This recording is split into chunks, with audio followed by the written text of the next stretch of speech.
die woestyn in. Lukas 4 verse 1 en 2 sê, vol van die Heilige Gees het Jesus van die Jordaan teruggekeer en is deur die Gees in die woestyn gelei, waar hy 40 dae lank deur die duiwel versoek is. Toe Jesus in die Jordaan deur Johannes gedoop is, het die Heilige Gees soos 'n duif op hom neergedaal. Daarna het die Gees hom die woestyn ingelei, waar 'n swaar tyd van beproewing en versoeking op hom gewag het.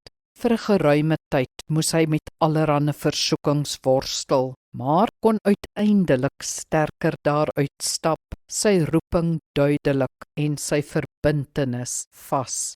Die geestelike lewe is nie net groen weide en waters van rus nie. Nee, soms laat die Here ook swaar tye en versoekings toe.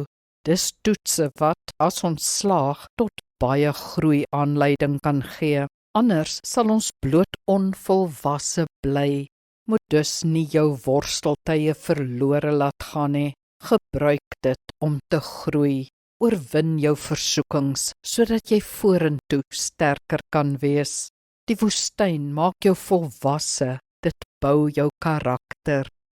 Kom ons bid saam. Getroue Vader, ons wil nie noutes en stiltes op ons pad hê nie, maar ons weet dat sulke tye vir ons goed kan wees. Help ons as ons in die woestyn is, om nie net die bose daar te beleef nie, maar ook U wat ons deur dit alles leer en lei.